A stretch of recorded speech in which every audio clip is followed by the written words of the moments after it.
चलिए जल्दी से एक बार फॉर्मूले सारे पढ़ लें, वायर के और कॉइल के। 5 मिनट मन लगा के सभी फॉर्मूले को पढ़ लें।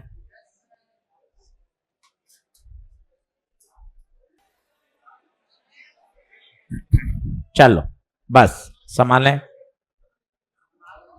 अब हैंड डालिए डायरेक्शंस, क्योंकि देखिए फॉर्मूला याद करना अपनी जगह है और डायरेक्शन को समझना बहुत जरूरी है। बिना डायरेक्शन आप ये नहीं पता लगा पाओगे ऐड कौन होगा सब्ट्रैक्ट कौन होगा। तसल्ली से पढ़ते हैं, है ना, अच्छे से मन लगा के। अपन सब एक्स्ट्रा मेहनत के लिए इकट्ठे हुए हैं ताकि अपन समय पर अच्छे से सिलेबस कर सकें। दो इंपॉर्टेंट बात होती है, समय पर सिलेबस करने के साथ साथ सिस्टमेटिक हो। केवल टाइम पर खत्म करना इंपॉर्टेंट नहीं है, वो तो कभी भी कर सकते हैं। हम लोग ही क्रैश कोर्स भी पढ़ाते हैं 30 दिन का, हम लोग 100 दिन का भी क्रैश कोर्स पढ़ाते हैं। 2 साल जब बच्चा 11वीं में आता है तो 11 12 2 साल में वही सिलेबस आपको 8 से 9 महीने में कराते हैं। तो मुद्दा सिलेबस नहीं है, आप इस बात का ध्यान रखिए। मुद्दा सिलेबस के साथ साथ प्रॉपर कंप्लीशन, वो भी मैटर करता है कि सर फरवरी में जब खत्म हो चैप्टर ईएमआई, एसी, ईएमडब्ल्यू, इलेक्ट्रोस्टैट्स, तब भी आप वही स्पीड रखो जो आपने रे ऑप्टिक्स में रखी है, वो मायने रखता है। तो हम उस तरफ बढ़ रहे हैं कि हम एक प्रॉपर तरीके से आपका सिलेबस करा सके, रादर देन कि सिर्फ ठप्पा लगा दें कि ले भैया सिलेबस हो गया अब आप फ्री। अच्छे से करें, उसके बाद आपकी अच्छे से टेक केयर भी करें। मार्च अप्रैल प्रॉपर मेजर टेस्ट सीरीज हो, डाउट काउंटर हो। अभी नीचे बेसमेंट में -1 में पूरा सेल्फ स्टडी काउंटर बना रहे हैं। अभी हमारा एक रूम में 2 रूम में चल रहा है, वहीं डाउट काउंटर भी बनेगा, वहीं सेल्फ स्टडी भी बन रहे हैं। अगले 7 से 10 दिन में वो एक्टिव हो जाएगा बेसमेंट -1 में, है ना। ताकि क्या होगा, वहीं आप बैठ के पढ़ाई कर सकते हैं, वहीं टीचर्स अवेलेबल हैं, वहीं आपने डाउट भी पूछ सकते हैं। तो प्रॉपर व्यवस्था कर रहे हैं ताकि अब अगले जो 5-6 महीने हैं ना, ये बड़े क्रूशियल हैं। भाई आप वीक में 2 दिन 3 दिन यहाँ आके बैठ के आपने डाउट सेल्फ स्टडी में पढ़ लिए, 250-300 बच्चा पढ़ रहा है तो आप भी अच्छे से पढ़ सकते हैं। कभी कभी ऐसा लगता है हॉस्टल में यार मन नहीं लग रहा अकेले बैठ के पढ़ाई करने का, यहाँ अपन 100 बच्चों को देखते हैं पढ़ता हुआ तो अपने अंदर से और पॉजिटिव एनर्जी आती है कि नहीं पढ़ो। तो एक अच्छा सा पूरा सिस्टमेटिक एक सेल्फ स्टडी जोन बना रहे हैं। टीचर्स वहां डाउट टाइम पर बैठेंगे, आप वहीं अपने डाउट भी क्लियर कर सकते हैं। तो इस तरह का प्रॉपर सेटअप कर रहे हैं। मार्च अप्रैल में proper 1 shot, proper revision, major test series सब अच्छे से प्लान करेंगे। अल्टीमेटली टारगेट ये है कि अच्छे से आपका पूरा साल हो और परीक्षा जब आप मई में दें तो बहुत अच्छी तरीके से दें। सही है, तो पॉजिटिव सोच के साथ मेहनत करिए, अपनी भी पूरी एनर्जी लगाइए तो मजा है। ये देखिए डायरेक्शन को रोज समझना है। पहला दिन था और आज चौथा दिन है, तो अभी मैं आपको कह रहा हूं डायरेक्शन में रोज समझाऊंगा आपको, एकदम ये दिमाग में सेट हो जाए।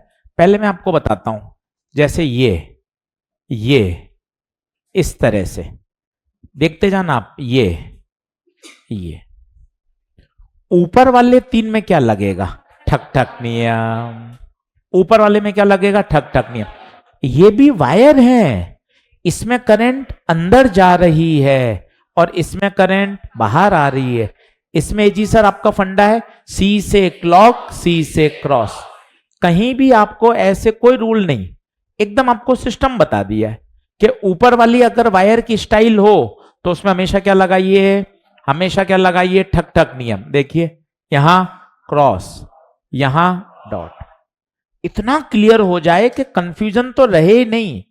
यहां क्रॉस, यहां डॉट, इधर क्रॉस, यहां डॉट। क्या ये बात ओके है? ये किसकी दिशा है, किसकी?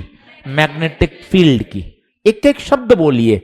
मैग्नेटिक फील्ड वेक्टर क्वांटिटी है। Magnetic lines of forces close circular रूप बनाते हैं। अब यहां देखिए क्या होगा, सी से क्रॉस, सी से क्लॉक, मतलब ये जो मैग्नेटिक लाइंस पैदा करेगा वो कैसी करेगा, क्लॉकवाइज। अब गुरुजी मुझे पॉइंट 1 पर मैग्नेटिक फील्ड चाहिए, तो मैं यहां पर क्या खींच दूंगा, टेंजेंट। बताइए क्लॉक है, टेंजेंट कहां जाएगी, आगे। मान लो मुझे 2 पे चाहिए, 2 को मैंने मिलाया, टेंजेंट खींच। क्या हर चीज के बारे में बोल देंगे? बिल्कुल मजा आ जाएगा। ये है वायर जिसमें करंट अंदर जा रही है। जितना बोलते हैं उतना फिजिक्स से कनेक्ट हो पाते हैं। वायर में करंट अंदर जा रही है। वायर में करंट फ्लो होने से वायर अपने चारों तरफ मैग्नेटिक फील्ड पैदा करता है। ये कौन है? ये मैग्नेटिक लाइंस ऑफ फोर्सेस हैं, जो कि कैसे हैं इनकी दिशा? क्लॉकवाइज। जिस पॉइंट पर आपको मैग्नेटिक फील्ड चाहिए वहां पर क्या खींच दिया? टेंजेंट। इतना बोलना सीख गए तो मजा आ जाएगा। अभी 5 सवाल आपको जेई मेन के करके दिखाऊंगा सुबह सुबह, ताकि आपको लगे अरे यार कुछ भी ऐसा नहीं है। डॉट है तो क्या होगा? Anti clockwise. अब मान लो मुझे यहां चाहिए पॉइंट ए पर, इसको मिलाया, टेंजेंट कहां आएगा? नीचे। बताइए क्या ये वायर की सेटिंग क्लियर है? इसके अलावा किसी किताब में कोई पोजीशन नहीं है। या तो वायर प्लेन में होगा या प्लेन के परपेंडिकुलर होगा। सारे सवाल इसी से हल होंगे। इनफाइनाइट वायर का फॉर्मूला सबसे काम आता है, mu naught I by 2 pi. Semi infinite का formula mu naught I bye 4 पाई। ये सब मुख जमानी जितने याद होंगे उतना मजा आएगा। घर जाके शाम को 2 घंटे बायोसवर्ट लॉ पढ़, आज 4 लेक्चर हो जाएंगे। कॉपी पूरी पढ़, जेई मेन के आज क्वेश्चन कर, केवल टिक लगा। 15 प्रश्न करूंगा बस, पर 15 के 15 जेई मेन के और नीट के करूंगा, तो जो खुद को आत्मविश्वास बढ़ेगा। ऑल इंडिया लेवल के मैंने 15 क्वेश्चन कर लिए, 20 क्वेश्चन कर लिए, मेरा बायोसवर्ट लॉ मजबूत हो रहा है। ऐसे ही बातें आगे बढ़ेंगी और कोई शॉर्टकट नहीं है। ये कौन है बताओ? वायर। अब मैं आ रहा हूं कॉइल पर। ये कॉइल, ये सर्कुलर कॉइल, ये कॉइल, ये कॉइल। अब ये सर्कुलर कॉइल है। दिमाग में सेट करिए, यहां कोई ठक ठक नियम नहीं है। ठक ठक नियम वायर में लगता है। दोनों की सोचने का तरीका अलग है। ये वायर है, ये कॉइल है, इसका भी जुगाड़ है। सी से क्लॉक, सी से क्रॉस, ये क्रॉस। करंट यहां है, ये फील्ड है। ये करंट है और ये फील्ड है, हर बात का अंतर है। यहां डॉट है तो एंटी क्लॉकवाइज, यहां जुगाड़ नहीं लगेगा, यहां तो नियम लगेगा। राइट हैंड, फिंगर्स को कर्ल करिए in the direction of current. ये हिस्सा आगे है, ये हिस्सा पीछे है, तो ये और पीछे से ऐसा कहां? ऊपर। ये देखिए, ये बी, ये इस तरह से। सर ये ऐसे आप क्या बना रहे हो? ये मैग्नेटिक लाइंस ऑफ फोर्सेस हैं। ये देख सर, ये गोल नहीं बना रही, बना रही हैं, पर अपन ने उसको दिखाया नहीं है। ये देख, ये एनसीईआरटी में डायग्राम दे रखा है, एनसीईआरटी में डायग्राम दे रखा है।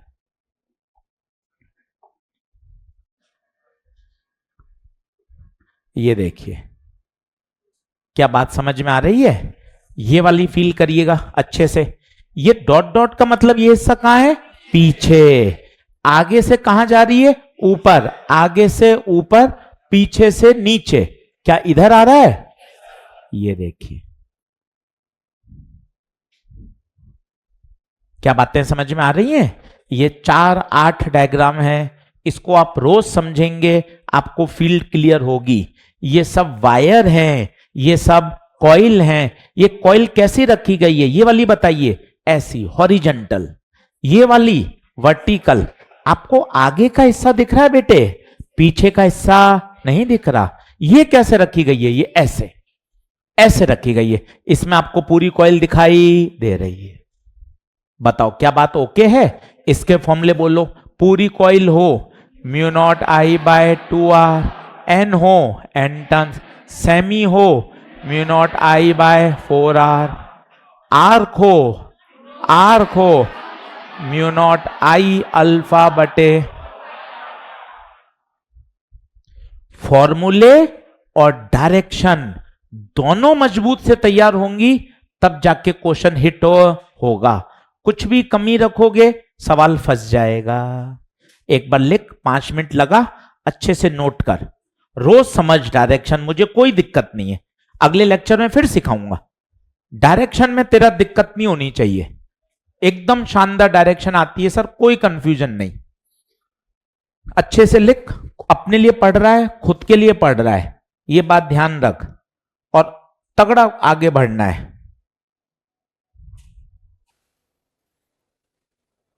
चल अब बातचीत बंद कर, बातचीत करेगा तो फिर एनर्जी खर्च होगी। पढ़ाई में लगाते हैं, मन खुश करते हैं। हाँ जी, एक बार ऑनलाइन वाले बच्चों से बात कर लेता हूं। एक बार यहां देखिए सब लोग, ऑनलाइन वाले बच्चे, सभी मॉड्यूल यहां से डिस्पैच कर दिए गए हैं। जिन लोगों से बात नहीं हो पाई, कॉल नहीं लग पाया, कॉल कनेक्ट ही नहीं हो रहा था, हो सकता है वो कुछ बच गए हों, तो जिन लोगों को रिसीव नहीं हुए हैं, अपना पूरा एड्रेस विद पिन एक बार आप मुझे भेज दीजिएगा, ताकि मैं उसको एक बार चेक करवा लूं। जो आपका नंबर एक्टिव है, आपका रोल नंबर, पूरा सब कुछ मुझे लिख के भेज दीजिए। हमने यहां से सभी बच्चों के डिस्पैच कर दिए, इंग्लिश, हिंदी, सब मॉड्यूल सारे सेट। कुछ बच्चे जिनसे बात ही नहीं हो पा रही, कनेक्ट ही नहीं हो पा रहा नंबर, क्योंकि बिना एड्रेस कंफर्म किए उनको नहीं भेज सकते, इसलिए हो सकता है कुछ बच्चों के नहीं पहुंचे हो। आप एक्टिव अपना नंबर, आपका roll number, address with pin आप मुझे भेज दीजिएगा, मैं उसको क्रॉस चेक करवा के यहां से सेंड करवा दूंगा। अगर ये बात ओके है तो एक बार मुझे बताइए थम्स अप करके। सभी बुक्स मिल गई हैं सर? यस सर, सारे मॉड्यूल रिसीव हो गए हैं। चलो अच्छी बात है। यस सर, रिसीव्ड, मिल गए हैं सर। डन सर, आ गए हैं, चलो अच्छी बात है, रिसीव्ड। जिनको नहीं आए वो मुझे प्लीज बता दीजिएगा, है ना अनुज, आप मुझे बता दें मिल गए हैं सर, यस सर, रिसीव, चलो अच्छी बात है।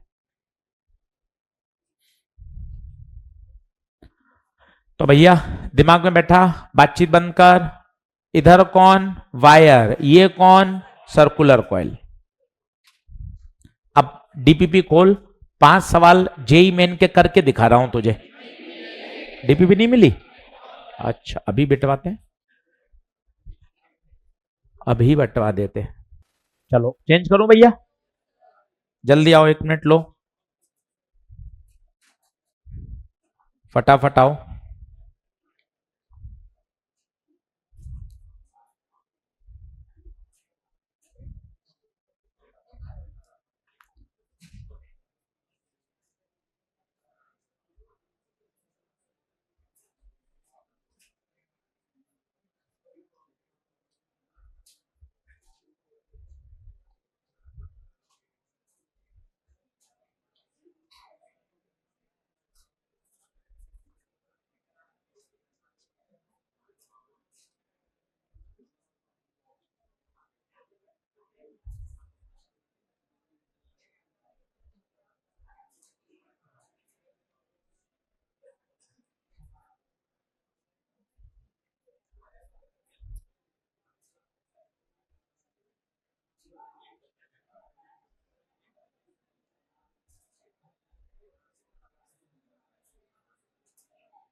चलो अब ले बातचीत बंद करो, बार बार टोकना पड़ेगा तो समय ज्यादा खर्च हो जाएगा।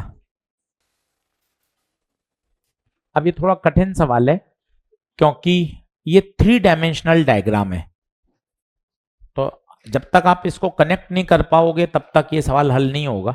और AIPMT में आया हुआ है तो काम का भी है। अब इसको थोड़ा सा समझना पड़ेगा, पहले आप डायग्राम बना ले।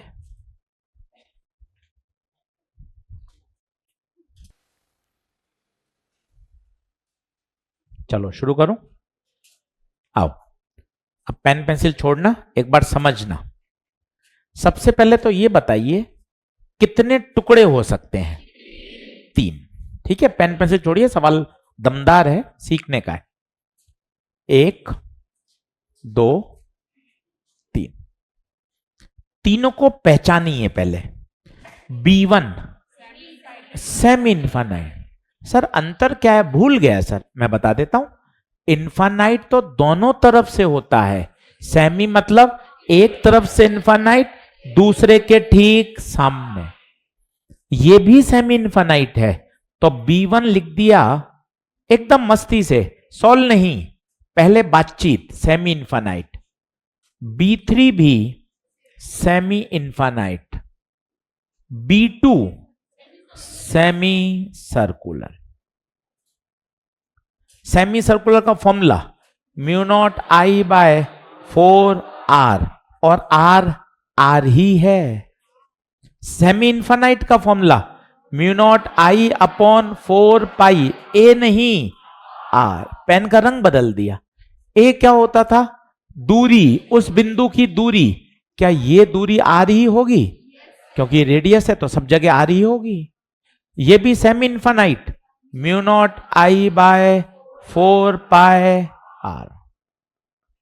सारा खेला डायरेक्शन का है, इसलिए मैं आपको रोज डायरेक्शन समझाता हूं और अगले 5 दिन और समझाऊंगा, क्योंकि खेल ही डायरेक्शन का है।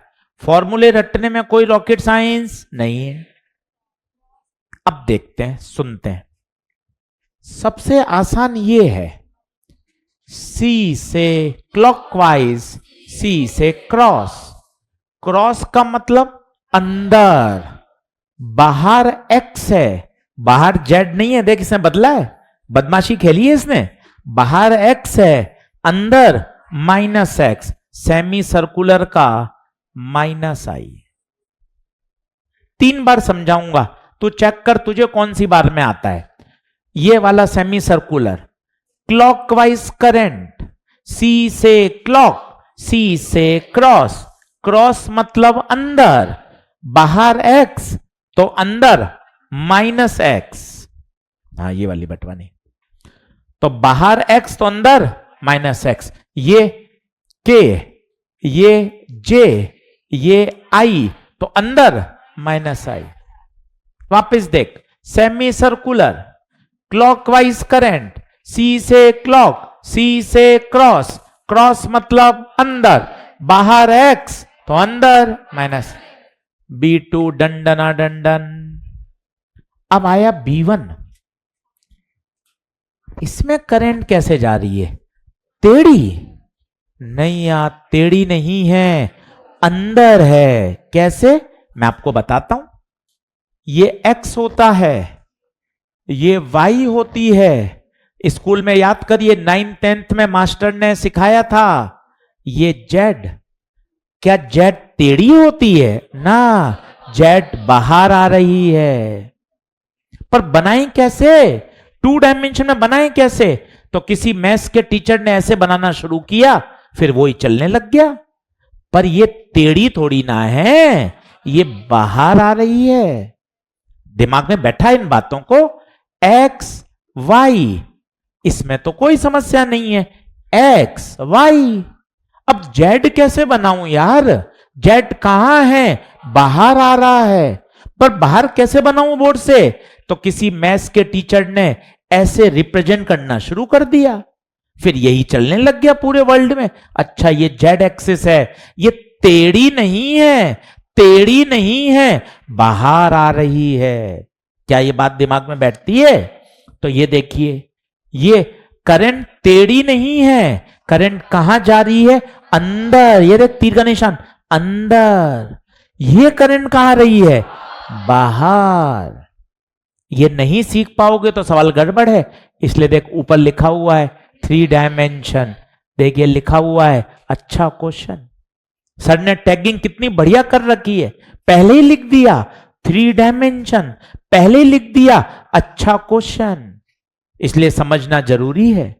आइए इस वाले बात को फिर देखते हैं। बताइए करंट कहां जा रही है? अंदर। अब मैं B1 को यहां बनाता हूं, देखना B1 की चर्चा। सभी लोग बोर्ड पे देखें, लिखा लिखी में छोड़ो। करंट अंदर जा रही है और पॉइंट ये रहा, ये देख, महसूस कर लाला। करंट अंदर, अंदर मतलब क्रॉस, और पॉइंट कहां है, इधर, ये रहा, ये देख। डायरेक्शन में ही फंसेगा। मैं तेरे साथ खड़ा हूं, 10 बार और समझाऊंगा तो चिंता मत करियो। सी से क्रॉस, सी से क्लॉक। सर्कल बनाने के नियम, सर्कल उस बिंदु से गुजरना चाहिए। ये देख क्लॉक, खुद बता टेंजेंट कहां, नीचे। ऊपर के तो नीचे, ये फ्री, ये देख माइनस के। अब B3 की चर्चा करता हूं, B3 की। आज आप बोर्ड पे देखना, परेशान मत होना।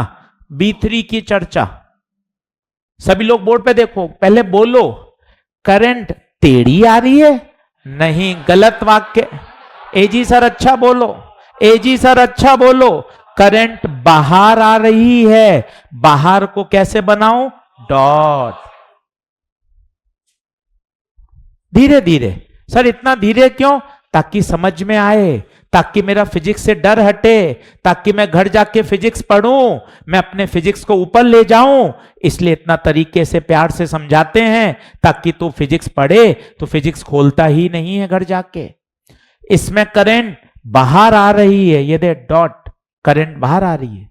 बिंदु कहां है बता, बिंदु इधर है या उधर है, जल्दबाजी में गलती मत कर। इस वायर के लेफ्ट में बिंदु है, इस वायर के लेफ्ट में बिंदु है, इस वायर के राइट में बिंदु था, ये देख राइट में वो बनाया। अब बता, dot anti clockwise, anti clockwise, anti anti anti anti.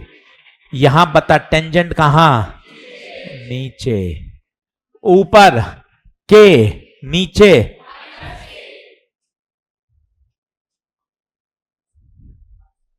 बहुत ही A1 सवाल, फॉर्मूले में कोई दिक्कत नहीं, खेला ही कहां है, डायरेक्शन।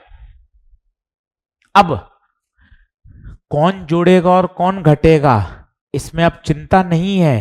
क्यों, आपने सबकी क्या लिख दी, डायरेक्शन। अब सीधा इनको क्या कर दें, वेक्टर सम। जैसे मैं आपको बोलता 2 न्यूटन और 3 न्यूटन का रिजल्टेंट बताओ, तो आप पहले पूछते सर पहले इनका एंगल बताओ। पर अगर मैं लिख दूं 2i और 3j, तो आप कहोगे अरे सर अब तो दोनों को जोड़ दो। ये क्या है, वेक्टर सम। ऐसा लिखने के बाद कोई एंगल नहीं पूछेगा, ऐसा लिखूंगा तो आप मुझसे क्या पूछोगे, एंगल। पढ़े लिखे हो वैसा व्यवहार भी करो, केवल 10वीं 12वीं की मार्कशीट लेके घूमते रहोगे, उसका फायदा क्या है। पढ़े लिखे हो तो वैसा व्यवहार करो ना, कि 2 और 3 का रिजल्टेंट गुरुजी नहीं निकालूंगा, पहले इनका क्या बताओ, एंगल, क्योंकि फोर्स वेक्टर क्वांटिटी है। पर अगर वेक्टर फॉर्म में लिख दूंगा तो सीधा ऐड हो जाएगा, क्योंकि वेक्टर फॉर्म में तो सीधा ऐड किया जा सकता है। यहां देख, क्या अब मुझे इनकी डायरेक्शन पूछनी चाहिए, नहीं, क्योंकि ऑलरेडी किसमें लिखी हुई है, वेक्टर फॉर्म। अब बता बी नेट क्या होगा, B1 plus B2 plus B3। कैसा सम, वेक्टर। नोट कर, स्टार लगा और वहां लिख, इसे घर पर 3 बार करना पड़ेगा, तब दिमाग में घुसेगा। फरवरी मार्च में भी रिवीजन करें तो ये वाक्य वहां लिखा हुआ हो, इसे रफ कॉपी में 2 से 3 बार करना चाहिए।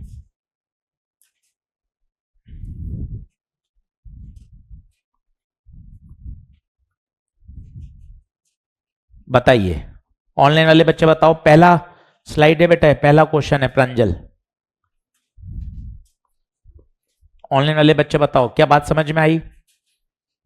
सारा खेल पता है इन 2 वायर का था, मैं उनको हाईलाइट करता हूं बेटा, ये वाला वायर, बस तू इसको समझ, और घर जाकर आज 1.5 घंटा 2 घंटा बायो सवट को लेकर बैठ, कि सिर्फ बायोसैवर्ट के फॉर्मूले, बायोसैवर्ट की डायरेक्शन, क्लास नोट्स और 15 से 20 क्वेश्चन करूंगा, 2 घंटे टारगेट, क्यों नहीं क्लियर होगा यार? बोल, पहले गलत बोल ताकि हंसी आए।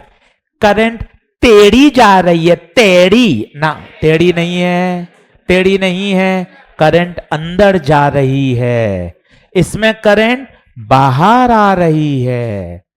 पहले उसको मजाक में ले ले ताकि थोड़ा फनी हो जाए। सर करंट टेढ़ी नहीं है, करंट अंदर, उसमें करंट बाहर, अंदर मतलब क्रॉस और बाहर मतलब लाला डॉट।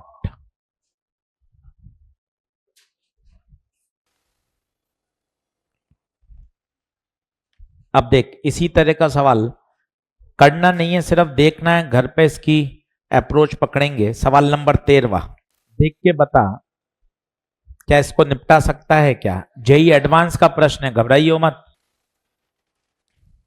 अब 2-3 आपको क्वेश्चन करके दिखाता हूं जिससे आपको फील आती जाए। बढ़ूं क्या आगे भैया?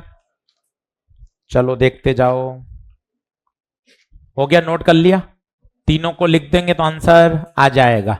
ये और ये शायद डबल हो जाएंगे, है ना? तो मैं लिख दूं डायरेक्ट, बी नेट बताओ डबल हो जाएंगे तो mu naught I by 2 pi R हो जाएगा शायद, है ना? और वो तो ऐसे ही रहेगा। देखो मैं सही लिख रहा हूं क्या? वो डबल हो जाएगा तो डबल होते यहां 4 है तो कट जाएगा। देख लो, अब देख लो, डीपीपी आपके सामने है, सारे प्रश्न जेई मेन जेई एडवांस के, ताकि थोड़ा हम लेवल अप कर पाए। और अगर आपने सारे कर लिए और आप 5 दिन में सीख जाओगे सारे करना, आपको खुद को अच्छा महसूस होगा, रे यार अपन और बेहतर सवाल कर पा रहे हैं। डर ऐसे ही हटेगा और कोई इसका शॉर्टकट मेथड नहीं है। चलिए एक कॉन्सेप्ट सिखाता हूं।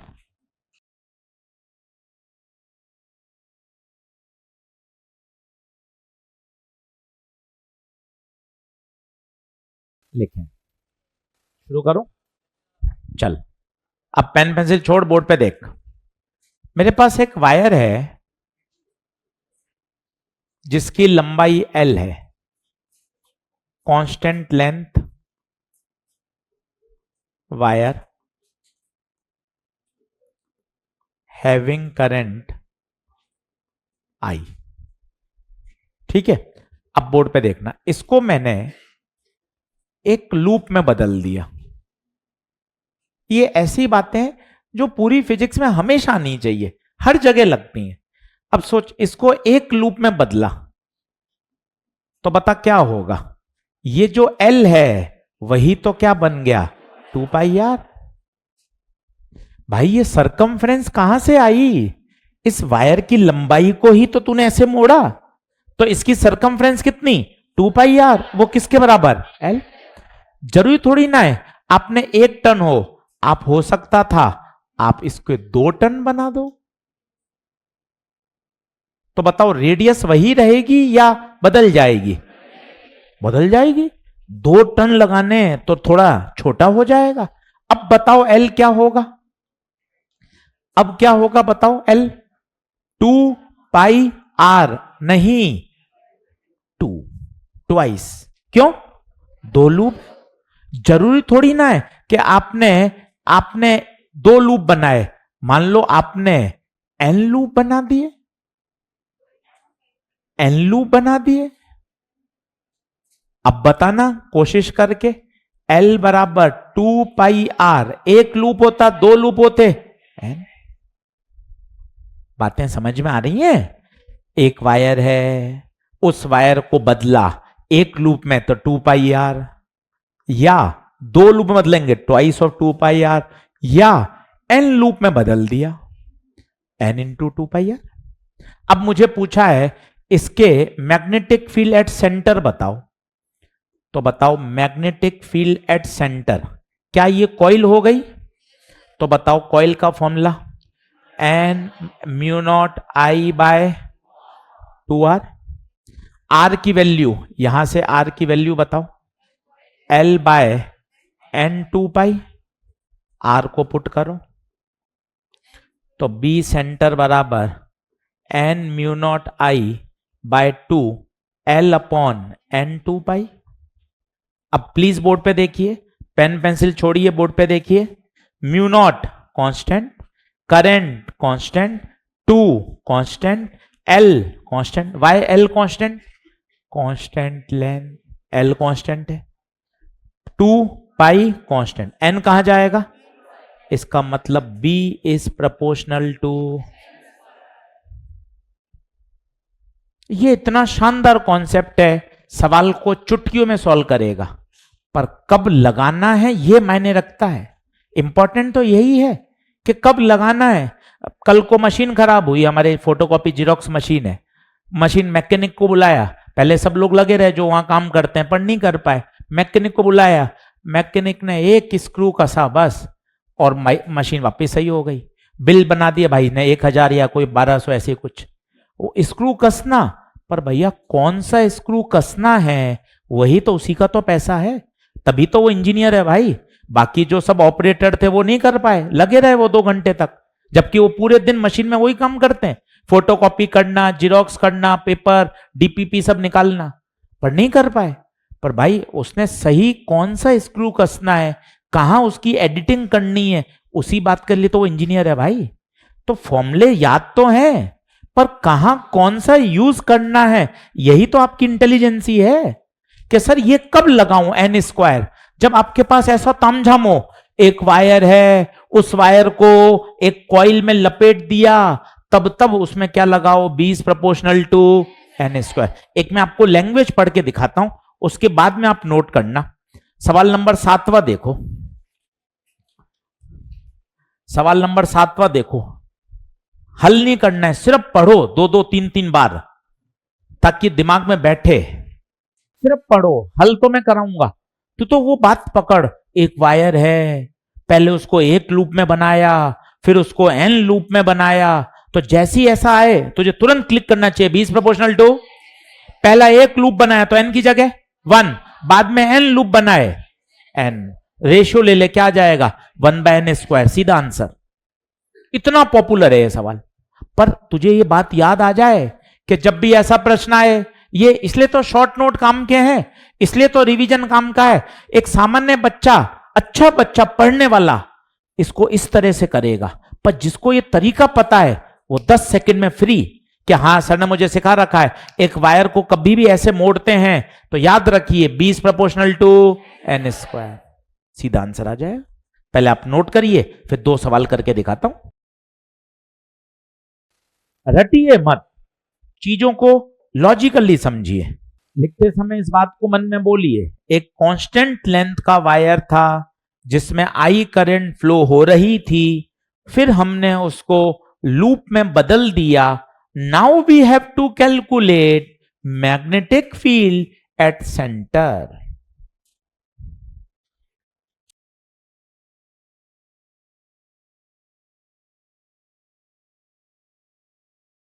अब क्या ये शॉर्ट नोट में जाएगी बात, और यहां शब्द भी जाएंगे। एक कांस्टेंट लेंथ वायर को लूप में बदलना,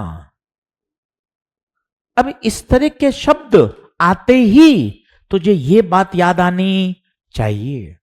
वही पढ़ने का ऑब्जेक्टिव में तो यही होता है, चाहे MBA की तैयारी करो, यूपीएससी की परीक्षा होती है, जहां ऑब्जेक्टिव एग्जाम है, मेंटल एबिलिटी, मैथमेटिक्स, वहां ऐसी बातें समझाई जाती हैं कि क्विक क्लिक किया जाए, और जल्दी जल्दी जितना क्लिक करेगा उतना समय बचता है।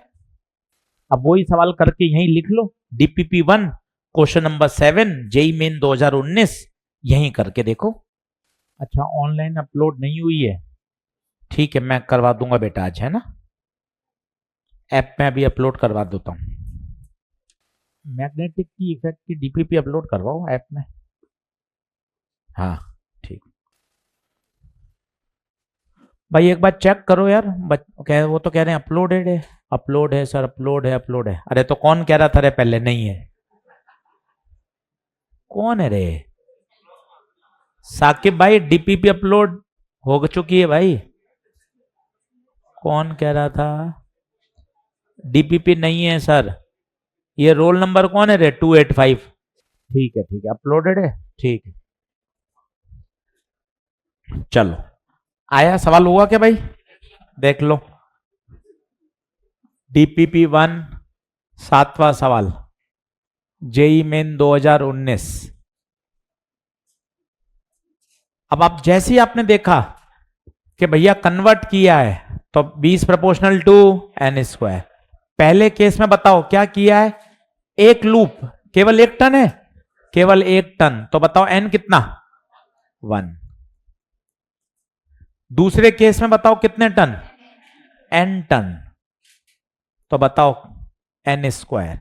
रेशियो ले लो।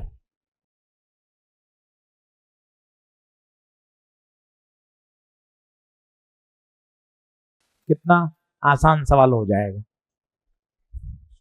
ऐसा ही मॉड्यूल में खोलिए एक्सरसाइज 1.2, एक्सरसाइज 1.2 क्वेश्चन नंबर 7 और 18। Exercise 1.2 question number 7, exercise 1.2 question number 18। दोनों को स्टार लगा लो। मॉड्यूल रोज लेकर आओ। अब ये पूरा मॉड्यूल ही चलेगा अगले 3 महीने। सारे चैप्टर लिखे हुए इसमें, magnet, magnetism, EMI, AC, EMW. अब ये मॉड्यूल पूरा मॉड्यूल पढ़ेंगे अपन, पूरा का पूरा। रोज लेकर आइए, डेली बैग में फिक्स कर लीजिए, रोज लेकर आना है। यही चलेगा। अब खुद करिए, लैंग्वेज पढ़िए। मेरे कहने पे लैंग्वेज 2-2 बार पढ़ लीजिए ताकि वो भाषा, वो लैंग्वेज दिमाग में सेट हो। 2 बार पढ़ने में नुकसान नहीं है। 7वां और 18वां दोनों करके देख लें।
चल भैया बढ़ो आगे।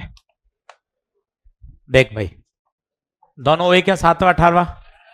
7वां क्या कर रहा है? स्टार लगा के रख लेना और 7वें के पास लिख लेना सेम एज दैट ऑफ 18, ताकि क्या होगा बाद में रिवीजन करने में आसानी रहती है। और वही कॉन्सेप्ट भी लिख लो, 5 बार लिख लोगे तो याद हो जाएगा। 20 proportional to N square.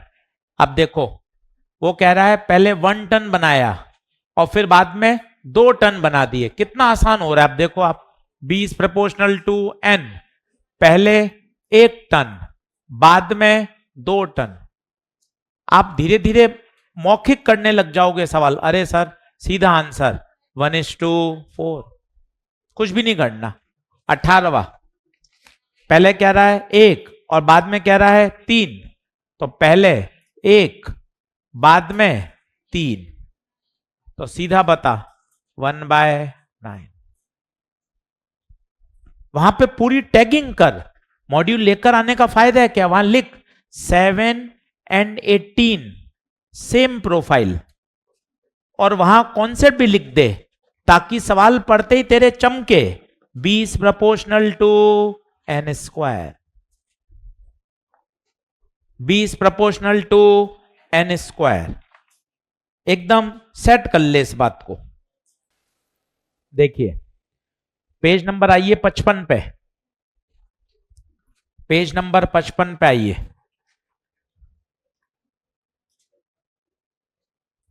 Question number 10, NEET 2016।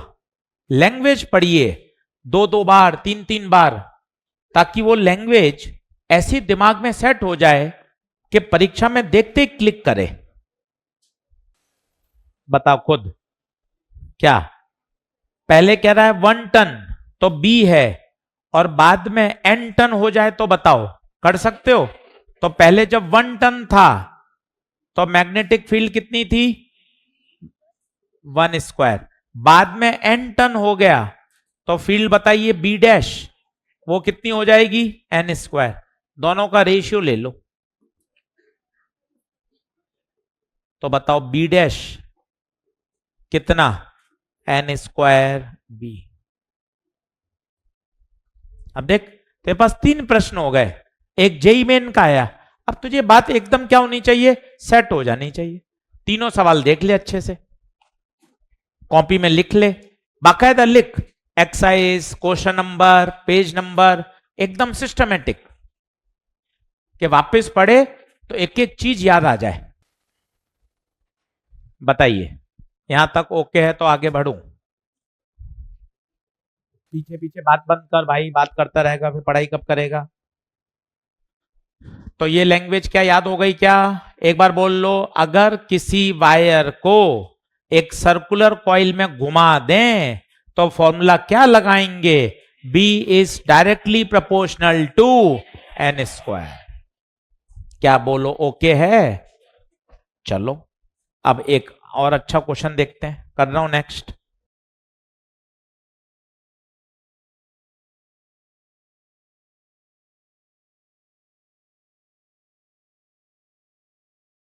चलो अब बोर्ड पे देखना भाइयों सब, ये भी थोड़ी कठिन बात है। मेरे पास एक वायर है जिसमें करंट आई है, इन्फानाइट वायर है।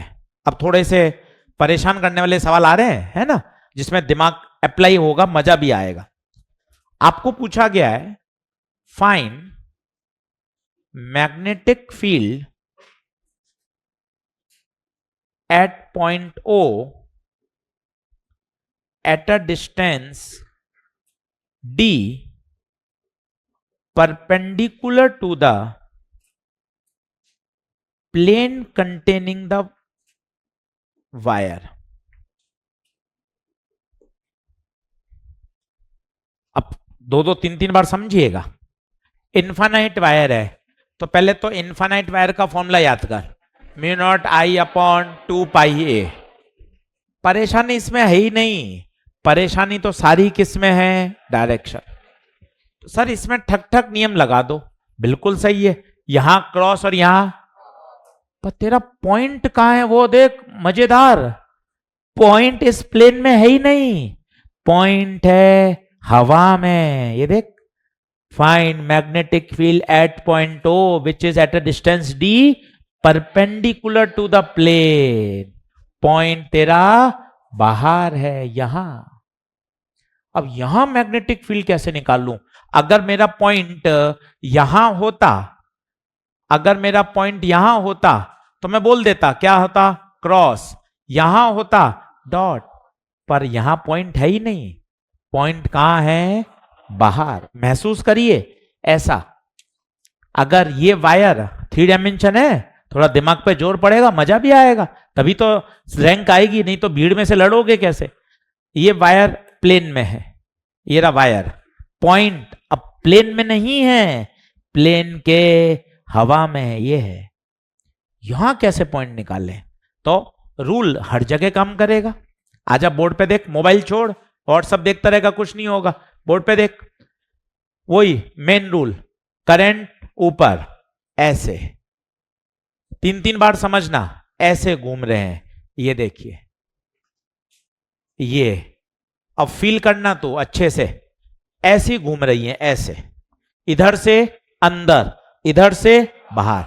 यहां जब आऊं तब रोकना मुझे, इधर इधर देखना, यहां से अंदर, यहां से बाहर, इधर रुकूंगा, यहां पे टेंजेंट खींचूंगा तो बता कहां आएगा, आगे। आगे मतलब एक्स एक्सिस, तो पता है आंसर आएगा mu naught I by 2 pi D I cap. हो सकता है तेरे ऊपर से गया हो 100%।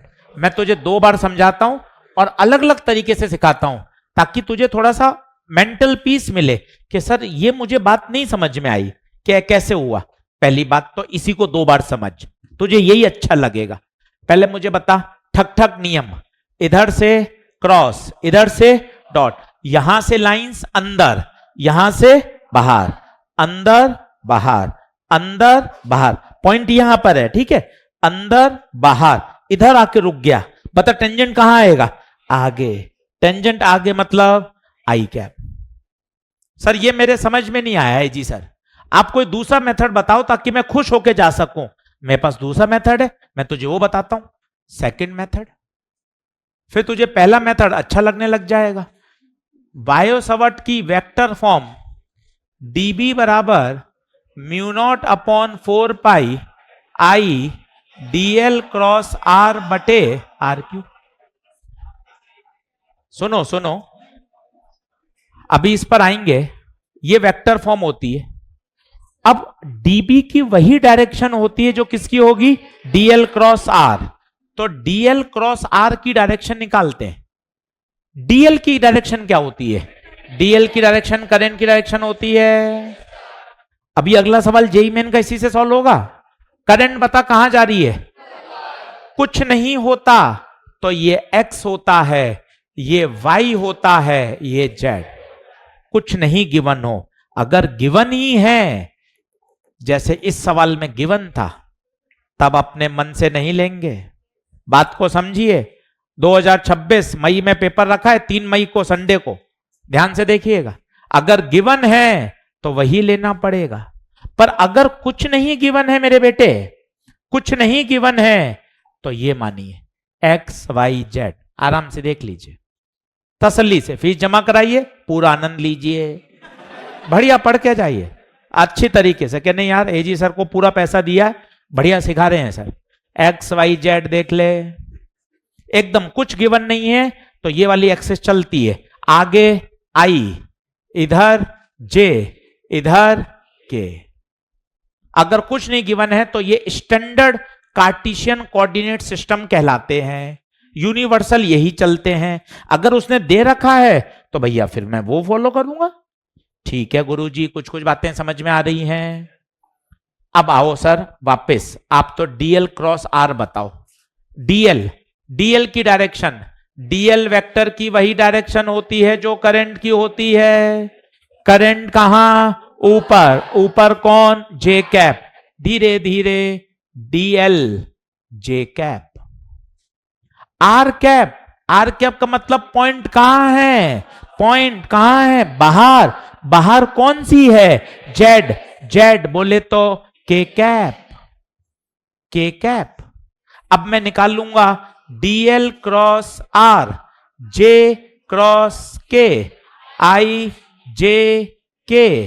तो बता जे क्रॉस के, देख वही आ रहा है, वही आ रहा है।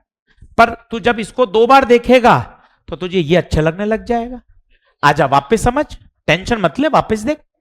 वायर, अपनी समझाने की इच्छा है, आपको आगे बढ़ाना है, फिजिक्स सिखाने की इच्छा है, आपकी टीम की तरफ से खेल रहा हूं, आपको जिताऊंगा, विरोधी टीम का हिस्सा नहीं हूं, तो आप चिंता मत करिएगा।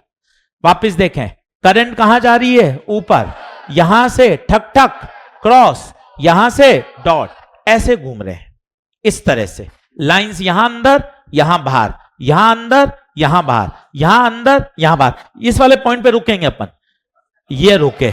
अब बता टेंजेंट कहां, आगे, टेंजेंट आगे, आई कैप। क्या बातें समझ में आ रही है, लिखना शुरू कर। फिर एक और कराऊंगा, फिर इन दोनों का मिक्सचर बताऊंगा।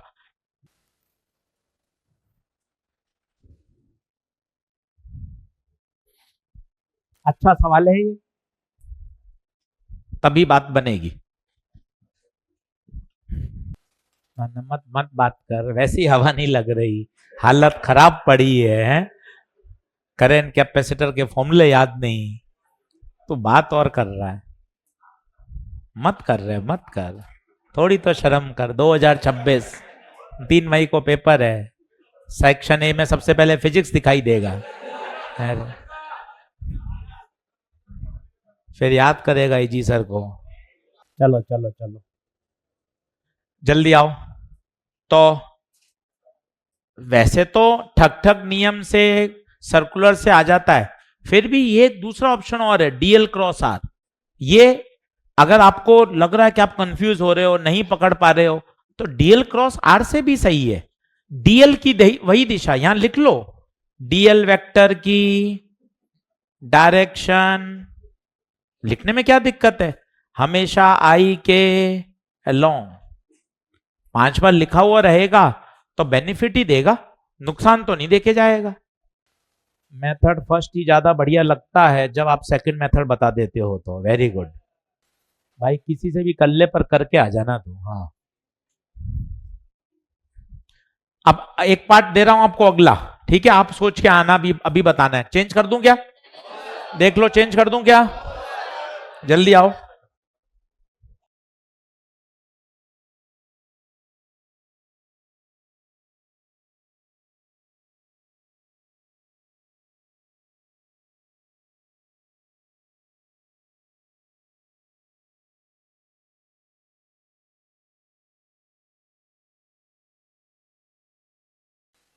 चलो चलो चलो, अब बातचीत बंद हो गई ना, 5 मिनट मजे कर लिए। अब क्या फिर लगातार बात करते रहोगे तो फिर क्या सीरियसनेस खत्म होती है। 2 मिनट कर लिया, ठीक है? पढ़ाई पे वापस।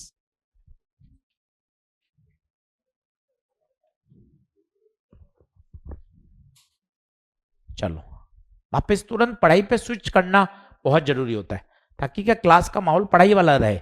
1-2 मिनट ठीक है, रिलैक्स कर लिया, वापस पढ़ाई पे आ जाओ। अब खुद करके देखना, बिल्कुल वैसा ही मुझे चाहिए, और दोनों मेथड से करो। 10 मिनट लगा लो, अभी 10 मिनट खर्च करना ज्यादा अच्छा है। बाद में रिवीजन में परेशान होना कोई फायदा नहीं है। अभी पहले आप सोच लो, फिर मैं बताऊंगा। फंसोगे, कोई दिक्कत नहीं है ही तगड़ा सवाल। अब दिमाग पे जोर पड़ेगा, ठीक है ना यार? अच्छा ही है, गलत होगा होगा, कौन से भी नंबर मिल रहे हैं यार। करें सोचे, चल भाई बोर्ड पे देख, तेरी बातचीत से ज्यादा अच्छा सवाल है, ठीक है ना? मुझे बता कहां फंस रहा है, बिंदास बता, मैं सिखाऊंगा। पहले ठक ठक नियम से बता, यहां क्रॉस, यहां डॉट, क्या इतना पकड़ पाया? क्रॉस का मतलब फील्ड लाइंस अंदर जा रही हैं और ऊपर से बाहर आ रही। फील्ड लाइंस में ऐसी बना रहा हूं, ये देख, यहां से कहां जा रही है? अंदर, और ऊपर से कहां आ रही है? बाहर, ये देख। और ऐसा नहीं बनाना चाहे मत बना, अगर तुझे इससे कंफ्यूजन होता है तो छोड़।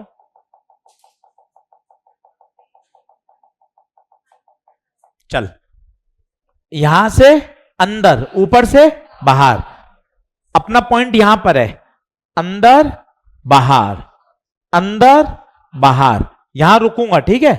अंदर बाहर, यहां रुकूं। बता टेंजेंट कहां? नीचे। कठिन तो मैं एग्री कर रहा हूं भाई, पर तू समझने के लिए भी तो आ। तू भी तो अपना हाथ ऊपर खींच, नहीं खींचेगा हाथ तो कैसे आएगा? यहां से अंदर, यहां से बाहर, अंदर बाहर, अंदर बाहर। अब इस पॉइंट पे रुकना है, ये अंदर ये बाहर। अब यहां रुकूंगा तो टेंजेंट कहां जाएगा? ऊपर y है तो नीचे। तो बता आंसर आएगा म्यू नॉट आई बटे 2πd। अब मान ले तेरे ये नहीं समझ में आया, हो सकता है नहीं आ रहा, तो सर अपन दूसरा करते हैं, डीएल क्रॉस आर। ये भी छोटा है, ये बड़ा नहीं है। तू 5 बार इसको लगाएगा ना, तुझे ये भी अच्छा लगने लग जाएगा। डीएल क्रॉस आर, डीएल की कौन सी दिशा? आई की दिशा है। आई बता, आई आई आई एक्स में, आई कैप। बिंदु कहां है? बाहर, जेड में, के, आई क्रॉस के, तो आई जे के, आई क्रॉस के उल्टा माइनस जे। ये भी मेहनत करके 20 सेकंड में किया जा सकता है, ऐसा नहीं है। और ये तो इतना जबरदस्त है, ये रिलैक्सिंग है, इसमें ज्यादा नहीं सोचना है। इसमें तो अंदर फिर बाहर फिर यहां नीचे गड़बड़ हो सकता है। ये बहुत बढ़िया है। DL cross R. बता क्या ये बात ओके है? अच्छे से देख ले। कई बच्चे लेफ्ट हैंड लगा रहे हैं। भैया लेफ्ट हैंड कुछ नहीं है, ये तो बहुत आगे आएगा, ये भी कोई रूल नहीं है। जो चल रहा है वो लगाइए। कोई भी रूल लेफ्ट हैंड का मैं आपको सिखाऊंगा ही नहीं, सारे राइट हैंड के सिखाऊंगा ताकि कंफ्यूजन ना हो। इसलिए कुछ लेफ्ट हैंड कुछ मत करिए, जो सटीक है उसको फॉलो करिए। DL cross R. बोलो क्या बात ओके? अब पढ़िए तगड़ा सवाल, डीपीपी नंबर 1 8वां। बहुत अच्छा सवाल, ये नीट में भी रिपीट हुआ है। अब ये इन दोनों सवालों का मिश्रण है। हाँ जी, क्या पॉइंट ओ कहां लिया? पॉइंट ये रहा हवा में। Magnetic flat point O perpendicular to the plane continue, इस प्लेन के बाहर ऐसे, ये है पॉइंट ओ। पीछे भी ले सकते हो तो ये डायरेक्शन बदल जाएगी, उससे कोई फर्क नहीं पड़ेगा। क्योंकि ऑप्शन में अभी जब सवाल करोगे ना तो इसका मैग्नीट्यूड पूछेगा, तो आप आगे लो या पीछे लो, यहां प्लस माइनस का अंतर आएगा बस, मैग्नीट्यूड में कोई फर्क नहीं पड़ेगा। सही है? अभी देखो, अब सवाल पढ़ो, क्वेश्चन नंबर 8वां। स्टार लगा के रखो, ये सारे कठिन सवाल हैं। 8वां, दो बार पढ़ना। Two identical wire A O B and C O D, A O B and C O D, C O D. बहुत ही प्यारा सवाल। Are right angle to each other, A O B carrying current I1, COD carrying current I2, magnetic field at point lying at a distance D from O in a direction perpendicular to the plane of wire। पता है point कहां है? बताइए point कहां है? Point कहां है बताइए? हवा में। चलो, क्या ये पिछले दोनों सवाल का मिश्रण नहीं हो गया? सोच के बताओ, सोच के बताओ। वायर, वायर COD मेरा पहला क्वेश्चन है, और वायर AOB मेरा दूसरा क्वेश्चन है।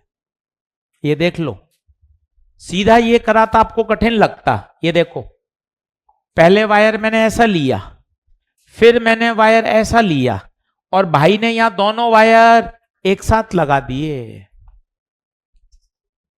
अच्छे से सवाल पढ़िए, स्टार लगाइए, कठिन प्रश्नों में है ये। अब बताओ पहले क्वेश्चन का आंसर क्या आया था मेरा? म्यू नॉट आई अपॉन 2πd आई कैप। B2 क्या आया था?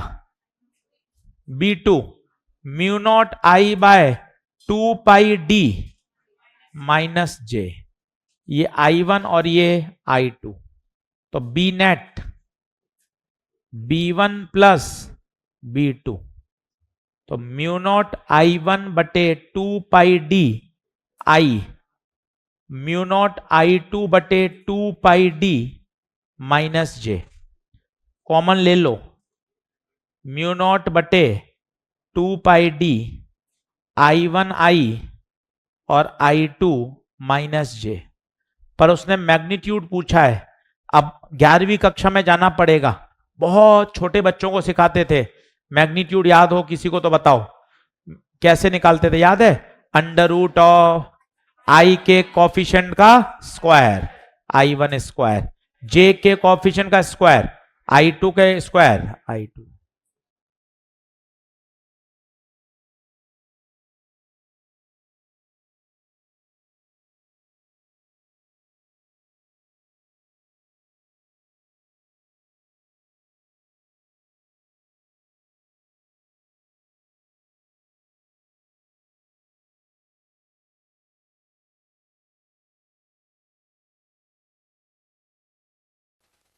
एओबी में, अच्छा ठीक है, कोई फर्क नहीं पड़ता, यहाँ I1 I2 आगे पीछे भी हो जाएगा तो कोई फर्क नहीं है। हाँ, यहां चेंज करना चाहते हैं, एओबी में कितनी है I1, ठीक है, ठीक है, यहां I1 कर दूं, कोई फर्क नहीं पड़ेगा वैसे, ये I2, ये I2 और ये I1।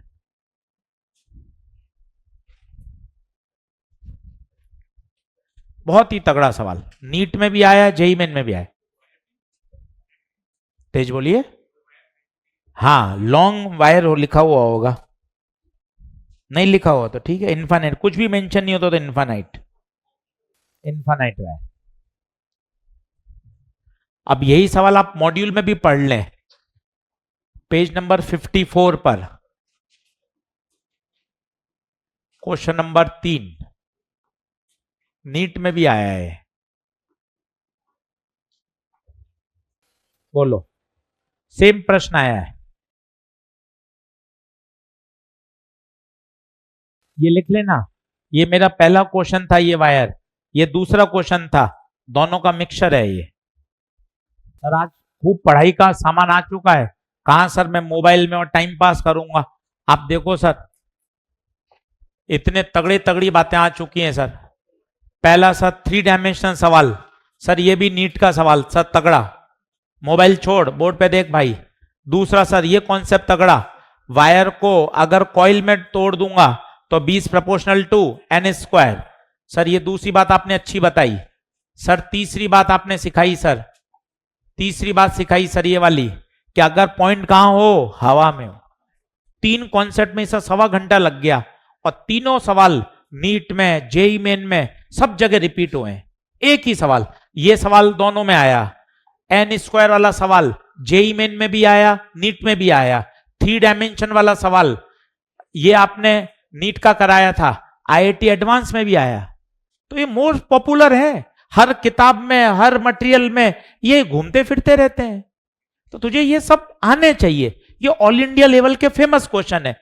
वायर को लूप में तोड़ दिया, B proportional to n square, 3 dimension वाला सवाल, वायर पॉइंट हवा में हो, जितनी बार ये घर पे लिख लिख के करेगा तब याद होगा। अभी तूने बहुत अच्छा समझ लिया, 15 दिन बाद पूछ लूंगा मैं तेरे से, भाई तो अटक जाएगा, मान के चल, अभी तुझे इतना अच्छा समझ में आया, केवल रिवीजन बचाएगा, बाकी कुछ नहीं हो सकता। इसलिए थोड़ा सा बात को समझने का प्रयास करो। चलो अगले 2 सवाल लिखो, अगले 2 सवाल लिखो, कुछ लिखना था क्या उसमें?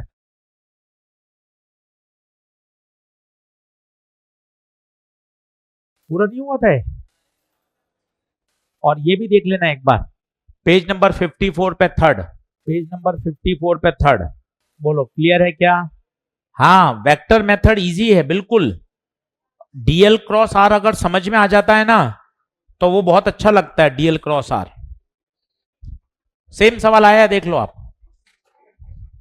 चलो आगे बढ़ रहा हूं भैया, चलो एक अच्छा कॉन्सेप्ट सीखो।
ये भी एक बढ़िया कॉन्सेप्ट है, इसको भी अपन समझते हैं, डिराइव करके देखते हैं, काफी ये पॉपुलर है और काफी पूछा जाता है। अब इसका क्या मतलब है ये सब अपन समझते हैं। पहले आप लिख लीजिए पूरा कॉन्सेप्ट।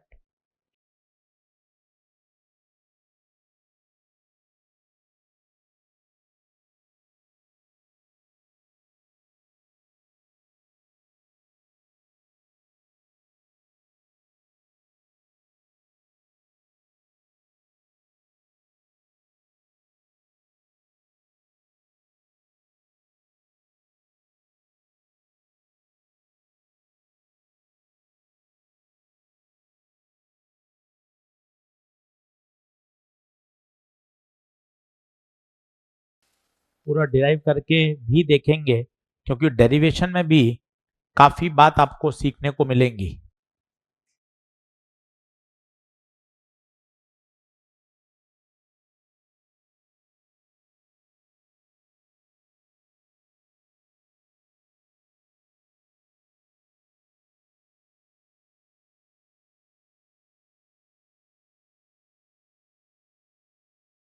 चलो अब बिल्कुल शांत हो जाओ, एकदम जीरो, बिल्कुल साइलेंस एकदम आ जाए बैच में। सारे फोटो बनाए। सवाल बहुत अच्छा है ये। कह रहा है अगर किसी पॉलीगन में करंट डिवाइड होती है तो सेंटर के मैग्नेटिक फील्ड हमेशा पॉलीगन के कारण जीरो होती है। क्या होता है इसका मतलब, वो अपन समझते हैं। सारी फोटो बना लें, इसको डिराइव करेंगे, 15-20 मिनट खर्च होंगे, फिर वहां से जेई के अच्छे अच्छे प्रश्न बनेंगे, नीट के अच्छे अच्छे क्वेश्चन बनेंगे, फिर उनको देखेंगे। तो पहले तो आपको स्टैंडर्ड सेंटेंस समझ में आए। If a current is divided, सभी लोग बोर्ड पे देखें, एक बार पेन पेंसिल छोड़ें, बचा हुआ बाद में लिखना। करंट आई, बोर्ड पे देखें, करंट आई यहां आके क्या हुई, divide. Polygon means square, triangle, hexagon, pentagon. Polygon में डिवाइड हुई। If a current is divided, current I divide हुई, बशर्ते पॉलीगन किसका हो, मतलब ये पूरा एक ही वायर हो, एक ही मटेरियल का हो, यूनिफॉर्म एरिया हो, तब यहां से करंट इधर गई वापस यहां निकल गई, तो सेंटर पे मैग्नेटिक फील्ड हमेशा क्यों होगी अभी देखेंगे। अच्छा व्हाट अबाउट इसका बताइए। अरे सर इसकी तो एक्सिस है। व्हाट अबाउट इसकी भी एक्सिस है, तो नेट जीरो हुई। ये देखिए बार बार वही शब्द बोलिए, करंट आई डिवाइड हुई और वापस बाहर निकल गई, तो सेंटर पर zero. Sir what about this part, अरे इसका तो जीरो ही है, इसका भी जीरो है। इसका बताइए, करंट आई डिवाइड हुई, सेंटर पे जीरो। सर करंट आई और डिवाइड हुई, सेंटर पे जीरो। पर ध्यान से सीखना, पॉलीगन के कारण तो जीरो है, पर वायर का जीरो है क्या, लेट मी चेक। इसका बताइए, ऊपर क्रॉस तो इसका डॉट, इसका क्रॉस तो ऊपर डॉट। पॉलीगन के कारण जीरो, पर क्या बी नेट जीरो होगा। बात कठिन हो गई, बात कठिन हो गई। पॉलीगन का तो सदैव जीरो, पॉलीगन का तो सदैव जीरो। व्हाट अबाउट वायर, यहां वायर का भी जीरो था, तो नेट जीरो हुआ। वायर का भी जीरो था, तो नेट जीरो हुआ। पॉलीगन के कारण, सर्कल के कारण तो जीरो है, पर वायर का कंट्रीब्यूशन है, क्रॉस तो डॉट, क्रॉस तो डॉट। अब बताओ एट ओ क्या जीरो होगा। इसी बात को मैं तवज्जो देता हूं, अगला देख रहा हूं, आपका मन खुश हो जाएगा। करंट आई डिस्ट्रीब्यूट हुई, बिल्कुल, due to square, due to square zero. अब इस वायर का देखना मजा आएगा, क्रॉस, इधर क्रॉस तो ऊपर, भाई वायर का है, पर वायर का अपोजिट दिशा में है। अब बताइए नेट कितना, कुछ कुछ बातें समझ में आ रही है? आइए ये वाला देखिए, ये देखिए, करंट आई कितने भागों में डिवाइड हुई? A current is divided into regular shape polygon. तो पॉलीगन का कंट्रीब्यूशन 0। आप फोकस करिए वायर पर, इनका कंट्रीब्यूशन, इसका भी, तो बताइए नेट 0। क्या कुछ कुछ बातें समझ में आ रही है? पर यही मैं चित्र और बनाता हूं, देखना आप, यही चित्र और बनाता हूं, मजे आएंगे। ये ऊपर थिक वायर, नीचे थिन वायर। अब बताइए, सीखना बात कठिन है। करंट इज डिवाइडेड, हां गुरुजी डिवाइड हुई। अच्छा, वायर का कंट्रीब्यूशन, वायर का, व्हाट अबाउट पॉलीगन? क्यों? आपने कहा था wire should be made up of uniform area, ऊपर थिक है, नीचे, अब 0 नहीं होगा। कभी कभार वायर एक जैसा है पर ऊपर कॉपर का है, नीचे सिल्वर का है, अब बताइए क्या होगा? अब बताइए, अभी भी नॉन जीरो। ये देख शब्द कितने सुंदर हैं। Material should be, area should be. आधी अधूरी जानकारी तो मरवा देगी। सिर्फ तू ये याद कर लेगा, सेंटर पे 0 होता है, गलत हो जाएगा। सेंटर पे 0 होने के लिए मटेरियल एक जैसा होना, एरिया एक जैसा होना, फिर पॉलीगन का 0, वायर का कंट्रीब्यूशन भी चेक होना। यहां बता, क्या वायर का कंट्रीब्यूशन ऐड हो रहा है क्या? डॉट डॉट ऐड हो रहे हैं, इसलिए यहां पे आंसर 0। यहां वायर का कंट्रीब्यूशन है पर अपोजिट दिशा में है, तो नेट कितना हो गया? 0। पहले तू तसल्ली से लिख, बात कठिन है। अब मैं इसको डिराइव करके दिखाता हूं। जब तुझे पता चले मटेरियल सेम क्यों जरूरी है, एरिया सेम क्यों जरूरी है, फिर मैं तुझे डिराइव करके दिखाऊंगा।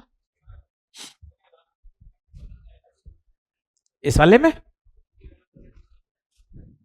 इस वाले में करंट क्या जाएगा? हाँ, तो प्रूफ करूंगा ना इसको। अलग अलग जाने के बाद भी 0 होगा। यहां अलग जाएगा और यहां अलग जाएगा, बिल्कुल। अभी प्रूफ करके बताऊंगा। बताइए क्या अगला डायग्राम दिखाऊं?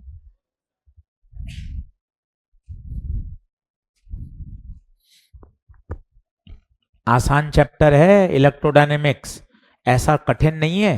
सिस्टमेटिक पढ़ लोगे पूरा इलेक्ट्रोमैग्नेटिज्म, ये तूफान कहलाता है।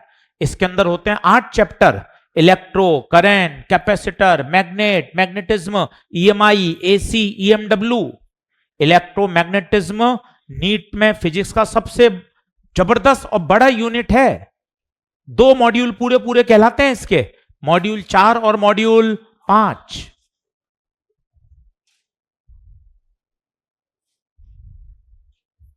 नेक्स्ट स्लाइड कर रहा हूं भैया, तो शब्द बोलो, थोड़ा गुनगुनाओ। करंट आई कितने पार्ट में डिवाइड हुई? 2 पार्ट में। वायर कैसा होना चाहिए? यूनिफॉर्म। मटेरियल, एरिया, तो बताइए net magnetic field due to polygon, due to wire का तो मैं हर बार क्या कर लूंगा? चेक कर लूंगा। यहां बताइए वायर का 0, इस वायर का, पॉलीगन का, तो नेट भी। बहुत बढ़िया, ऐसे चिल्लाइए।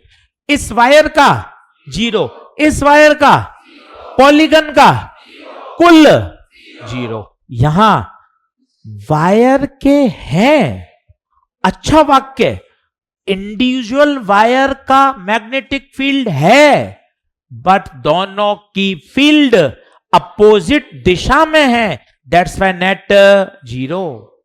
यहां इंडिविजुअल वायर का है बट सेम डायरेक्शन में है, तो कैंसिल नहीं होगा, ऐड हो जाएगा। यस और नो?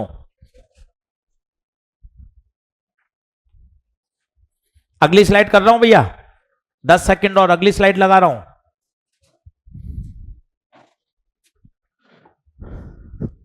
ये देख, वायर का 0 है पर ऊपर वाला वायर थिक है, थिक का मतलब समझता है क्या, वायर का एरिया ज्यादा। यहां ऊपर वाला वायर कॉपर का है, एरिया सेम है पर मटेरियल डिफरेंट है।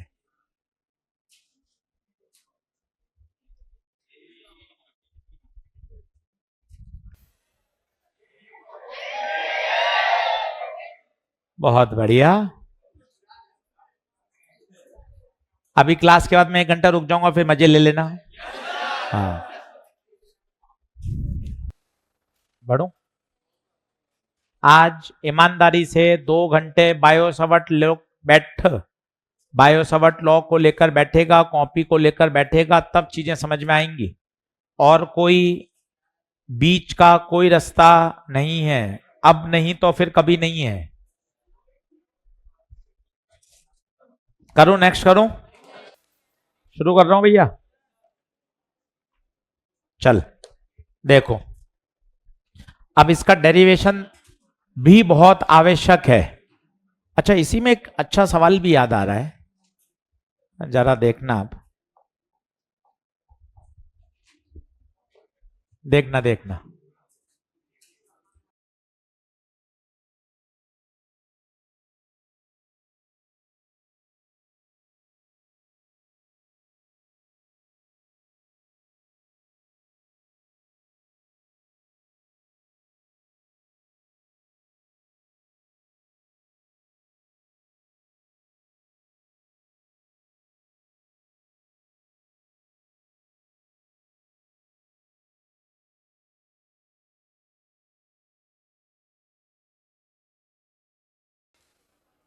हाँ जी, सोच के बताना, ये भी एक बढ़िया जेई मेन का पुराना सवाल। इसमें बताइए, क्या सेंटर पे 0 होगा क्या? कारण देखिए क्या है, ऊपर और नीचे का कॉम्बिनेशन सेम बन गया है, मोटा वायर प्लस सेम नीचे भी मोटा प्लस पतला का कॉम्बिनेशन बन रहा है। इसका मतलब यहां सेंटर पर 0। यहां देखिए, यहां देखिए, यहां नॉन यूनिफॉर्मिटी बन रही है, ऊपर दोनों मोटे वायर है, नीचे दोनों पतले वायर हैं, करंट इक्वल डिवाइड नहीं होगी। तो बताइए यहां सेंटर पे 0 नहीं हो। ये भी एक बार सवाल बढ़िया पूछा जा चुका है। पतला मोटा कैसे भी आप कर सकते हैं। मान लो आपने इधर यहां मोटा वायर लगाया और यहां मोटा वायर लगा, अब बताइए, सोच के बताइए, सोच के बताइए,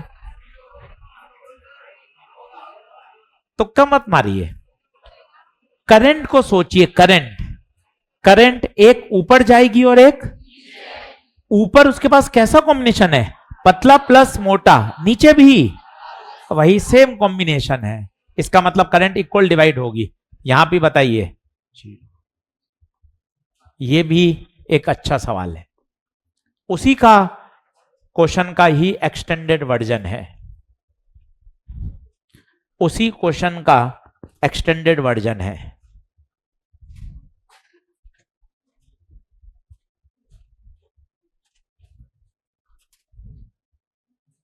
हाँ, यूनिफॉर्म का मतलब होता है एरिया, यूनिफॉर्म मतलब पूरा वायर एक जैसा है, पूरा वायर पतला तो पतला, थिक, एरिया हर जगह सेम, उसे कहते हैं यूनिफॉर्म एरिया। ठीक है बेटा, ऑनलाइन जिसने बच्चे ने डाउट पूछा है वो उसको बता रहा हूं, एरिया यूनिफॉर्म। बढ़ूं क्या आगे?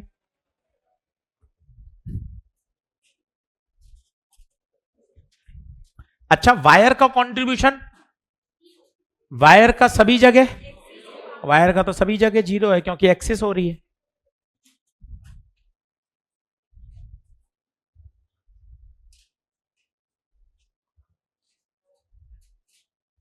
शुरू करूं, जल्दी आ जा। अब उसका डेरिवेशन करवाता हूं जिससे तुझे वो बात समझ में आ जाए। आज देखना ईमानदारी से, मैं तुझे डीपीपी 1 का सवाल होमवर्क में देता हूं, तो करना, सोचना, और प्रश्न बनेंगे तुझे हैप्पीनेस मिलेगी। सारे जेई मेन के सवाल हैं, लिख होमवर्क। डीपीपी 1 और सोचना, ये अनगिनत डायग्राम वाले सवाल बन सकते हैं पर कॉन्सेप्ट अनगिनत नहीं है। डीपीपी 1 पहला, डीपीपी नंबर 1 पहला, दूसरा, तीसरा, चौथा, पांचवा,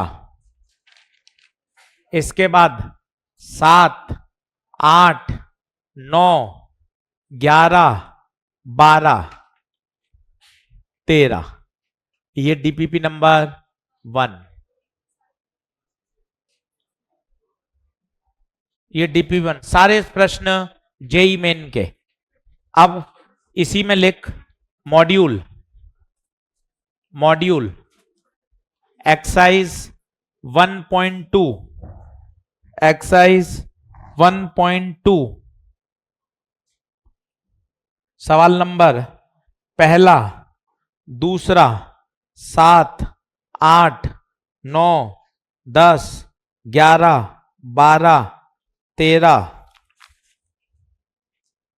14, 15, 16, 17, 18, 19, 20, 21, 22, 23। इसके इतने बायो सवर्ट लॉ के सवाल नहीं करेगा, तेरा कॉन्फिडेंस आएगा ही नहीं। तो 10-15 सवाल से खुश मत हो, मन में मान के चल 50-60 सवाल मुझे बायो सवर्ट लॉ के आने चाहिए। जेई मेन के, नीट के, एनसीईआरटी के मॉड्यूल, हर तरीके का सवाल सिखाओ सर, अपने आप आपका कॉन्फिडेंस बढ़ेगा। चलिए होमवर्क लिख लें भाई, चलो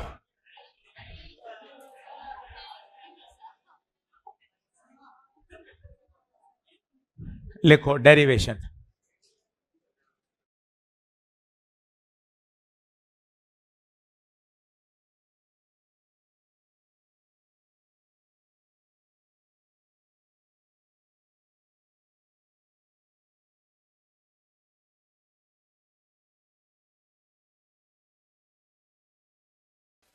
ले आ, लास्ट कॉन्सेप्ट समझ ले, फिर उसके बाद छुट्टी करेंगे।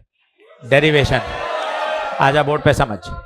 एक, बिल्कुल बिल्कुल, सबके हॉस्टल में समोसा भिजवाऊंगा अभी कोरिया से। तो अब आपको प्रूव करना है सेंटर पे मैग्नेटिक फील्ड क्या है, 0।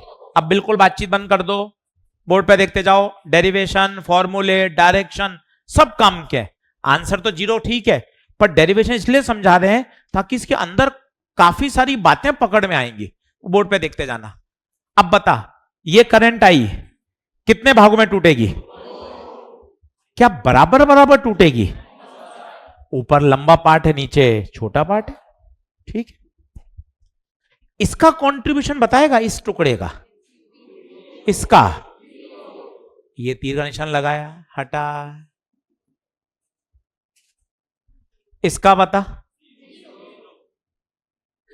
ये तीर का निशान लगाया, हटा। अब ऊपर का एक टुकड़ा B1, नीचे का टुकड़ा B2। ध्यान से देखता जा, आपसी बातचीत छोड़। ऊपर बता, क्लॉकवाइज, C से क्लॉक, तो B1 क्रॉस। एंटी क्लॉकवाइज, चीजें मैंने ग्रैब कर रहा हूं धीरे धीरे, अपने आप को मजबूत बना रहा हूं। इस हिस्से का 0, इस हिस्से का 0, clockwise cross, anti clockwise dot. मन में और बातें आ रही हैं, पक्का पक्का घटेंगे, दिशा अपोजिट है। अब किसी तरह से मुझे इनकी क्या निकालनी आनी चाहिए, वैल्यू। ये कौन है, सर्कल है क्या पूरा, सेमी है क्या, आर्क है, आर्क। आर्क का फॉर्मूला म्यू0 I अल्फा बटे, अल्फा के कहीं दर्शन ही नहीं हो रहे, अल्फा कहीं दिख ही नहीं रहा। इसका मतलब एंगल को हटाओ, एंगल को हटाओ, आर्क बटे रेडियस, आर्क बटे रेडियस। तो फॉर्मूला आ गया म्यू नॉट आई एल बटे 4 पाए। ये सब चीजें मैं डेरिवेशन से सिखाना चाहता हूं तुझे। आंसर तो मुझे भी पता है, बी जीरो से काम हो जाएगा, पर इतनी बातें सीखेगा ना तो कठिन सवाल में तेरी मास्टरी बनेगी। फिजिक्स को में तुझे चैंपियन बनना है, ये चीजें सीखनी पड़ेंगी कि अच्छा एंगल, एंगल कहीं दिख ही नहीं रहा यार, तो एंगल को हटा दिया यार, ये बात सीख ली। एंगल को कैसे हटाते हैं, आर्क अपॉन रेडियस, यहां फॉर्मूला लिख लिया ताकि मुझे डर नहीं लगे, सर मेरा पूरा ध्यान रखते हैं, साइड में लिखवा भी दिया आर्क बटे रेडियस। माना ऊपर की लंबाई L1, माना नीचे की लंबाई L2। कितनी है नीचे की लंबाई, ये देख, ये वाली, ये कितनी है L2। क्या कुछ बातें समझ में आ रही है? पहले इतना लिख तसल्ली से, अभी इसमें और कॉन्सेप्ट लगेंगे। मुझे अल्फा के दर्शन नहीं हो रहे थे, मुझे अल्फा समझ में नहीं आ रहा था, मैंने अल्फा को ही हटा दिया, अल्फा को हटा दिया, एंगल बराबर आर्क अपॉन रेडियस। ठीक है, अब बता, मुझे सोच के बता, करंट आई, ऊपर का रेजिस्टेंस मैंने मान लिया R1 और नीचे का मान लिया R2। मुझे ईमानदारी से बताना,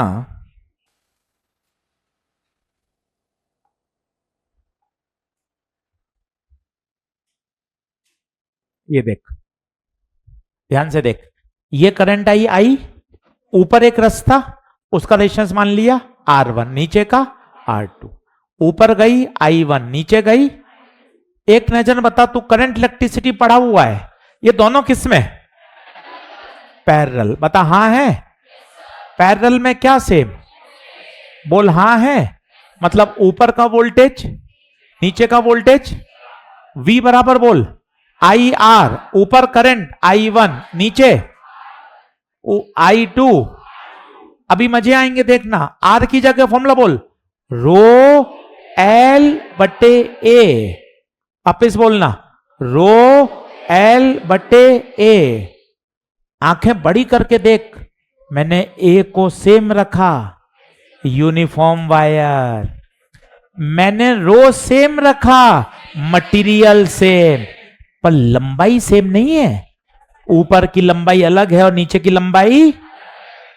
सर ये तीनों कॉन्सेप्ट पे टिक लगवा दो, आजा, कितने मैंने सिस्टमेटिक लिखे हैं। दोनों रेजिस्टेंस, पैरेलल में वोल्टेज V बराबर R बराबर रो L बाय, कितनी सारी बातें याद आ गई करंट की, धमाधम।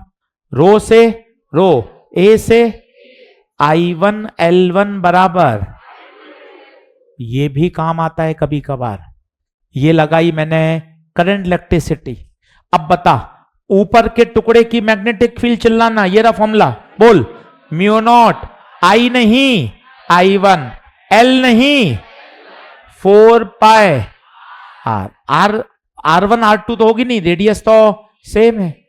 B2 बता, म्यू नॉट I2 L2 बटे 4 पाए R स्क्वायर। बता घटेंगे या जुड़ेंगे?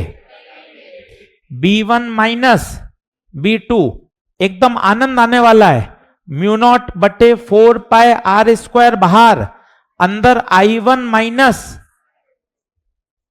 भैया ध्यान से देख, I1 L1 और I2 L2 तो दोनों बराबर हैं, और सोच अगर ये दोनों बराबर हैं तो सब्ट्रैक्ट के बाद कितने? चूंकि सिंस I1 L1 बराबर I1 L1 बराबर I2 L2। अब तुझे समझ में आ रहा है एरिया क्यों सेम होना जरूरी है। अगर एरिया सेम नहीं हुआ तो I1 L1 और I2 L2 बराबर, तो फिर ये टर्म कैंसिल नहीं होगी। अगर रो और रो बराबर नहीं हुए तो फिर ये टर्म कैंसिल नहीं होगी। तो I1 L1 I2 L2 बराबर, तो बता बी नेट कितना? 0। तो पूरी बात बोल, सेंटर पे 0 कब? जब wire should be uniform wire should be same material का होना चाहिए। डेरिवेशन कोई नहीं पूछा, मुझे पता है, पर मैं ये बातें नहीं सिखाऊंगा तो मैं ये बात कैसे आपको जस्टिफाई कर पाऊंगा? एरिया सेम होना जरूरी है, मटेरियल सेम होना जरूरी है। रो क्यों कटा? रो क्यों कटा? मटेरियल सेम है। एरिया क्यों कटा? यूनिफॉर्म वायर है। पन्ने पलट लीजिए, 4 कॉन्सेप्ट ही सिखाए हैं और आप देखें चारों ही काम के हैं। एक 3 डायमेंशन वाला सवाल समझाया, गिनती से कॉन्सेप्ट गिन के जाइए। एक 3 डायमेंशन सिखाया, एक सिखाया वायर को लूप में बदलना, 20 प्रोपोर्शनल टू n स्क्वायर, तीसरा सिखाया पॉइंट हवा में होना और चौथा सिखाया रेगुलर पॉलीगन। केवल 4 कॉन्सेप्ट, चारों पे खूब सारे सवाल, जेई में नीट में आए हुए प्रश्न, केवल 4 कॉन्सेप्ट आपको तैयार करने हैं और पुराना रिवाइज करना है। होमवर्क दे दिया है सभी को। अगले लेक्चर में बायो-सवर्ट लॉ को खत्म करेंगे। बायो-सवर्ट लॉ से सवाल आता ही आता है। इसके साथ अगला है एम्पियर्स लॉ। चलिए, सभी का धन्यवाद। घर जाके पढ़ाई जरूर करिएगा। बस बस ऐसे आवाज अच्छा नहीं लगता। अभी देखो, पकड़ में आओगे तो जितनी आवाज निकाली उतनी बार तो सॉरी बोलना पड़ेगा। फिर ऐसा लगेगा अरे यार आवाज ही गाय को निकाल ली, सर सॉरी। फिर कैबिन के बाहर खड़ा हूं, सर 7 दिन के लिए बाहर निकाल रहे हैं, फिर बार बार एप्लीकेशन लिख रहा हूं, फिर मन में ऐसा अरे यार इतनी तो आवाज में मजे नहीं आए हैं, सर ने पूरा और परेशान कर दिया। 7 दिन निकाल रहे हैं, फिर एप्लीकेशन लिख रहा हूं, फिर पापा से बात करवा रहा हूं, सर मान ही नहीं रहे हैं, और मामला गड़बड़ हो जाता है। तो फिर सारी कैसेट दिमाग में घूम जाती है, अरे ऐसा क्या ही चिल्लाया है यार, क्या मतलब 7, 10 दिन 15 दिन में मामला गड़बड़ हो गया। चलिए, सभी को धन्यवाद।